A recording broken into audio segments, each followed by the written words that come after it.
দেখ মিহির, তোরা এসবের মধ্যে নাক গলাতে আসবি না। এতদিন তোরা এই মেয়েটাকে র্যাগিং করেছিস, আমরা কিছু বলিনি। এখন আমাদের যা ইচ্ছে আমরা এই মেয়েটার সাথে সেটাই করব। খবরদার, তোরা এর মধ্যে নাক গলাতে আসবি না। নাক তো গলাবই।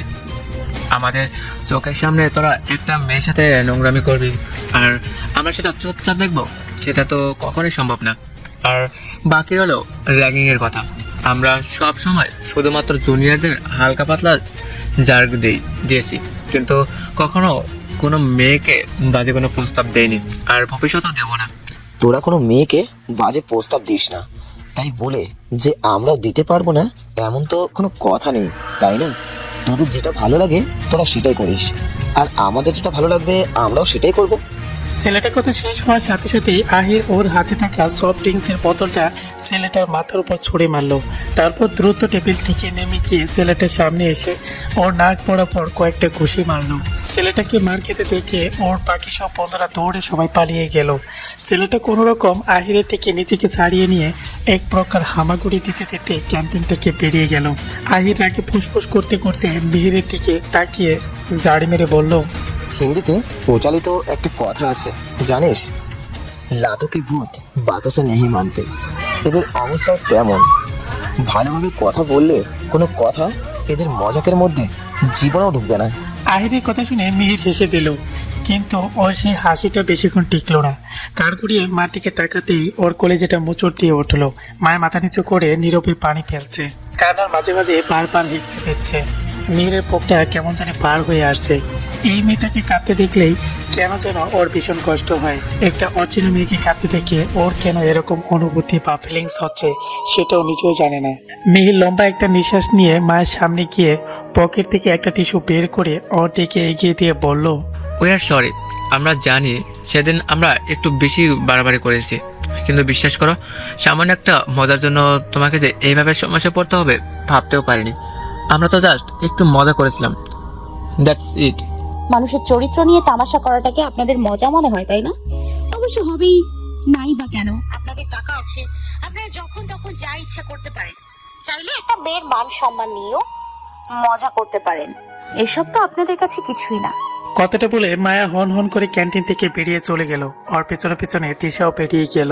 মিহির একটা দীর্ঘ শ্বাস ফেলে হাতে থাকা টিস্যুটা আবারও পকেটের মধ্যে ঢুকিয়ে আহিরকে উদ্দেশ্য করে বলল, সবাইকে জানিয়ে দিই যাতে এই বিষয়টা নিয়ে মায়াকে কেউ কিছু না বলে। এই বিষয়টা নিয়ে যদি কারো মুখ একটু শব্দ বের হয়েছে তাহলে কিন্তু আমার থেকে খারাপ আর কেউ হবে না। বিকাল 4টা। ছাদে রেলিং এর উপর বসে বাইরের দিকে পা ঝুলিয়ে রেখেছে মায়া। পরন্ত বিকেলে সূর্য রশ্মি এসে পড়েছে মায়ার গায়ে। মৃদু বাতাসে মাথার লম্বা চুলগুলো হালকা উঠছে। মায়ের শূন্য দৃষ্টিতে সামনের দিকে তাকিয়ে আছে। চারপাশে কি হচ্ছে সেটা জানার বিন্দু মাত্র আগ্রহ নেই ওর। ও এখন নিজের জটিল জীবনের হিসেব মিলাতে ব্যস্ত। স্মৃতির পাতায় ডুব দিয়ে খুঁজতে চলেছে নিজের ছোটবেলার কিছু আনন্দের মুহূর্ত, কিন্তু হাজার চেষ্টা করেও ভালো কোনো মুহূর্ত খুঁজে পেল না। কিভাবেই বা পাবে? ওর ছোটবেলাটা তো পুরোটাই তিক্ত স্মৃতিতে ভরানো। সেই স্মৃতিতে এতটাই তিক্ততা আছে যে আজও সেগুলো মনে পড়লে মনটা বিষাদে ভরে ওঠে। আচমকা কেউ এসে মায়ের হাত ধরে টান দিয়ে ওকে ভিতরে নিয়ে আসায় ওর ভাবনা ছেদ ঘটে। হঠাৎ করে এমনটা হয়, মায়া খানিকটা হকচকিয়ে ওঠে। ও নিজেকে সামলে নিয়ে কিছু বলতে যাবে, তার আগেই কেউ ওর গালে ঠাস করে একটু চোর বসিয়ে দেয়। চোটে খেয়ে মা চোখের সামনে সব ঝাপসা হয়ে আছে। ও গালে হাতে কিছুক্ষণ থম মেরে দাঁড়িয়ে থাকে, তারপর সামনের দিকে তাকায়, দেখে শক্ত মুখ করে ওর সামনে দাঁড়িয়ে আছে আহান। মায়া কিছু বলতে যাবে তার আগে আহান চিল্লিয়ে বলে, কোন সাহসে তুমি এত করে উঠে বসেছিলে? আর একটু অন্য মানুষ হলেই তো তুমি ওখান থেকে পড়ে যেতে। তখন কি হতো? আহানের কথা শেষ হতে মায়া কাঁদো কাঁদো কণ্ঠে বলল, যা কপাল হতো, তাই বলে আপনি আমাকে চড় মারবেন? আহান দাঁতে দাঁত চেপে বলল, শুধু চল, আমার তো ইচ্ছে করছে এক্ষুনি গলা টিপে তোমাকে মেরে ফেলতে। আহাম্মক মেয়ে একটা। আহানের কথা শেষ হতে মায়া ফুপিয়ে কেঁদে উঠলো। এমনিতেই ওর মনটা একদম ভালো ছিল না, তার উপরে আহান ওকে এত জোরে চড় মেরেছে যে ওর মাথা ঝিমঝিম করছে। মায়াকে কাঁদতে দেখে আহান ধমক দিয়ে বলল, এই মেয়ে কান্না অফ করো, একদম ফ্যাস ফ্যাস করে কাঁদবে না। আহানের ধমক খেয়ে মায়া আরো জোরে কেঁদে দিল। আহান আরো ধমক দিয়ে বলল, কান্না অফ করতে বলেছি, কথাটা কি কানে ঢুকছে না? বুঝতে পেরেছি, কানের নিচে আরেকটা না পড়া অবধি কান্না বন্ধ হবে না। মায়া হেঁচে দিতে দিতে বলল, আপনার সাহস তো কম না, আপনি আবার আমাকে চড় মারতে চাইছেন। আপনি জানেন আমাকে কখনো কেউ মারে না। আহান মায়ের দিকে খানিকটা এগিয়ে গিয়ে বলল, কেউ তোমাকে না মারলেও আমি তোমাকে মারব। যদি কখনো দেখেছি কোনো রকম উল্টাপাল্টা কাজ করেছো তাহলে মেরে তোমাকে তক্তা বানিয়ে দেব, বুঝেছো? তাই এখন থেকে একটু সাবধানে চলাফেরা করবে, না হলে তোমার কপালে শনি রবি সোম মঙ্গল সব কিছু আছে। মায়ের আগে দৃষ্টিতে আহানের দিকে তাকিয়ে তাকিয়ে কেঁদে যাচ্ছে। আহান আবারও একটা ধমক দিয়ে বলল, এখনো এখানে পুতুলের মতো দাঁড়িয়ে আছো কেন? এক্ষুনি বাসায় যাও। মায়ের চোখে পানি মুছে হন হন করে হাঁটা দিয়ে লিফটের সামনে এসে দাঁড়ালো। আহান পেছন থেকে খানিকটা উচ্চ চড়ে মাকে উদ্দেশ্য করে বলল, পরের বার থেকে যখন ছাদে আসবে তখন চুলগুলো সুন্দর করে বেঁধে তারপর আসবে, না হলে তোমার কোমর অবধি পরা লম্বা চুল কেটে কাঁধ অবধি করে দিব। Mind it. আহানের কথা শুনে মায়া পিছনে ফিরে অবাক হয়ে আহানের দিকে তাকালো, কিন্তু আহান ওর দিকে না তাকিয়ে সামনের দিকে এগিয়ে গিয়ে রেলিং এর উপর ভর দিয়ে তাকালো। আহানের হঠাৎ এমন আজব ব্যবহারে কোনো কারণ খুঁজে পাচ্ছে না মায়া। ও অবাক হয়ে এখনো আহানের দিকেই তাকিয়ে আছে। আহান সামনের দিকে তাকিয়ে হুট করে বলে উঠলো, আমার দিকে তাকিয়ে না থেকে বাসায় গিয়ে পড়তে বসো, কাজে দিবে। আহান হঠাৎ করে কথাটা বলায় মায়া চমকে উঠে বুকের ভেতর ফো দিল। তারপর বয়ার্ত দৃষ্টিতে আহানের দিকে তাকিয়ে বিড়বিড় করে বলল, পেছনে না তাকিয়ে কিভাবে বুঝলো আমি এখানে দাঁড়িয়ে ওর দিকে তাকিয়ে আছি? আল্লাহ, এই ছেলে আবার ভর্তুত না তো? কথাটা বলে মায়া ওখানে আর এক মুহূর্তেও দাঁড়ালো না। লিফট আসার আগে সিঁড়ি পেয়ে দৌড়ে নিচে নেমে গেল। আহান আলতো হেসে বলল, ভিতর ডিম একটা। সন্ধ্যা 7টা। ড্রয়িং রুমে সোফায় বসে মনোযোগ দিয়ে বই পড়ছিল মায়া আর তিশা। হঠাৎ করে বাসার কলিং বেল বেজে ওঠায় তিশা বইটা রেখে গিয়ে দরজা খুলে দেয়। দরজা খুলে দেখলো ওর সামনে মীরা রহমান দাঁড়িয়ে আছে।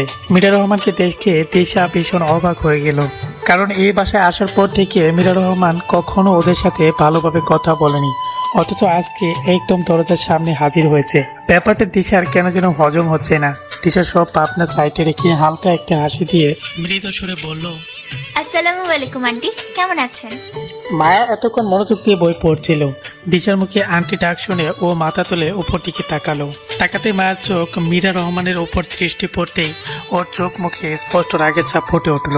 মীরা রহমান খানিকটা গম্ভীর সুরে দিশার দিকে তাকিয়ে বলল, ওয়ালাইকুম সালাম, আলহামদুলিল্লাহ ভালো আছি।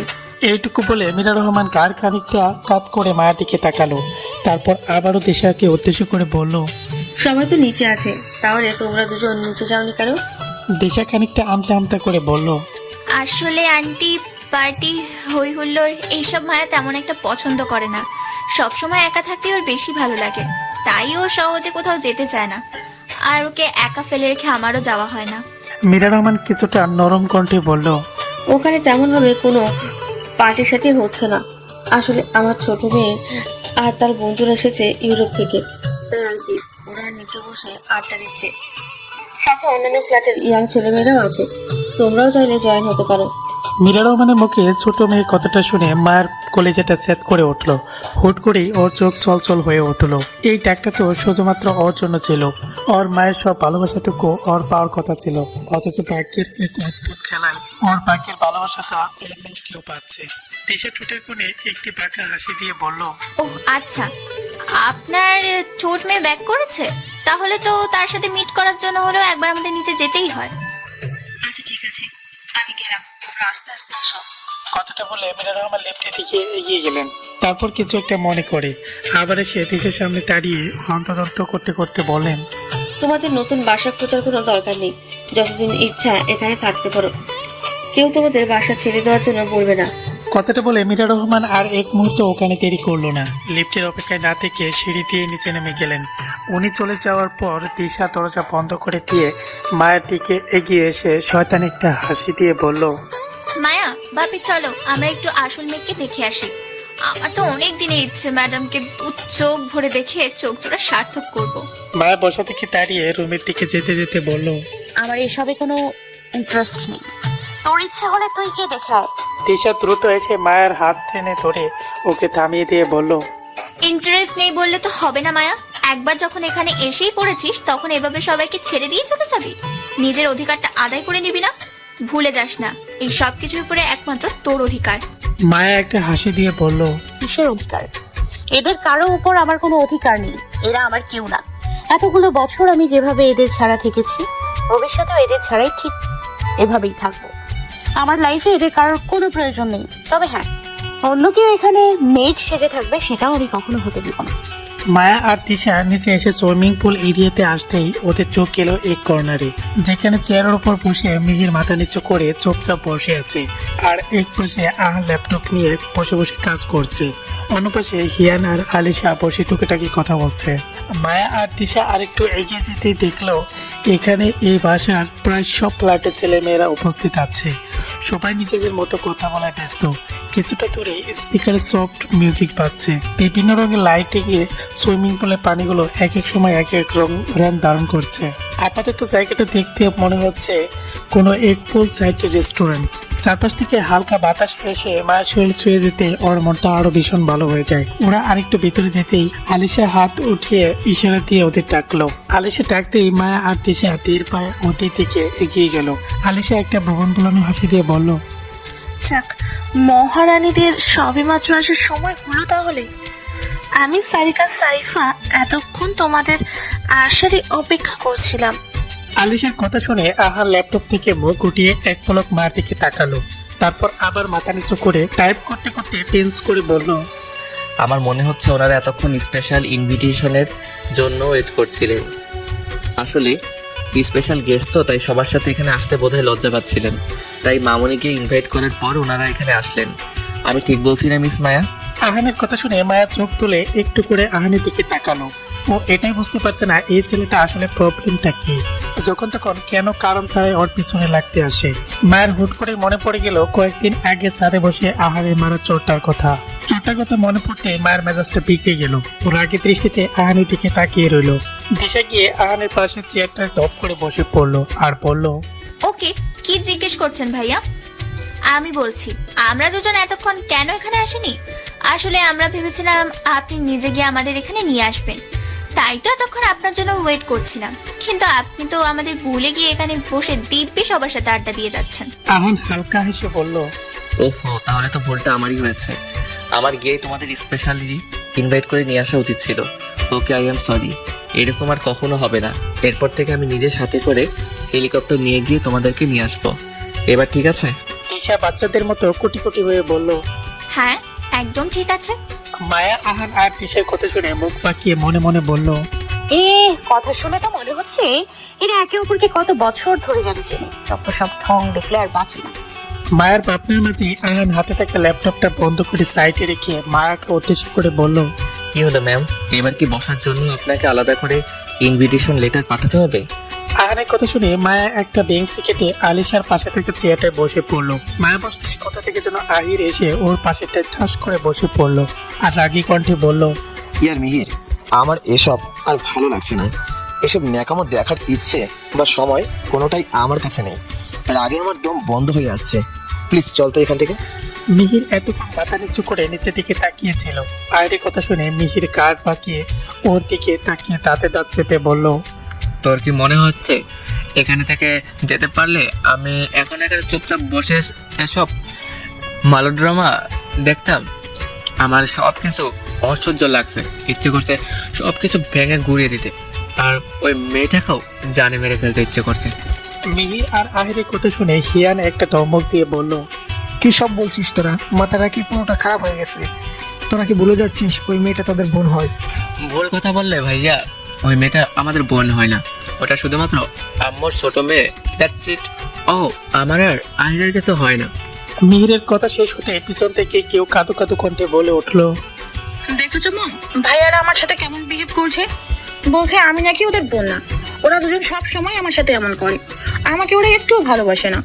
মেলি শুলে কথাগুলো শুনে মায়া আর তিশা সহ সবাই গাড় করিয়ে পিছনে তাকালো। পিছনে তাকাতে দেখতে পেল মীরা রহমান রাগী দৃষ্টিতে মিহিরের দিকে তাকিয়ে আছে, আর ওনার পাশে ওয়েস্টার্ন ড্রেস পরা একটা মেয়ে কাঁদো কাঁদো ফেস করে দাঁড়িয়ে আছে। মেয়েটাকে দেখে মায়া আর তিশার চিনতে এক সেকেন্ডও সময় লাগলো না। তবে মেয়েটাকে বেশ ভালো করে চেনার পরেও ওরা কিছুই বলল না, চুপচাপ তামাশা দেখতে লাগলো। মীরা রহমান রেগে মিহিরকে কিছু বলতে যাবে তার আগেই মিহির বসা থেকে দাঁড়িয়ে মেয়েটার সামনে গিয়ে বলল, খবরদার, একদম আমাকে ভাইয়া বলে ডাকবে না। আমি তোমার ভাই না, বুঝতে পেরেছো?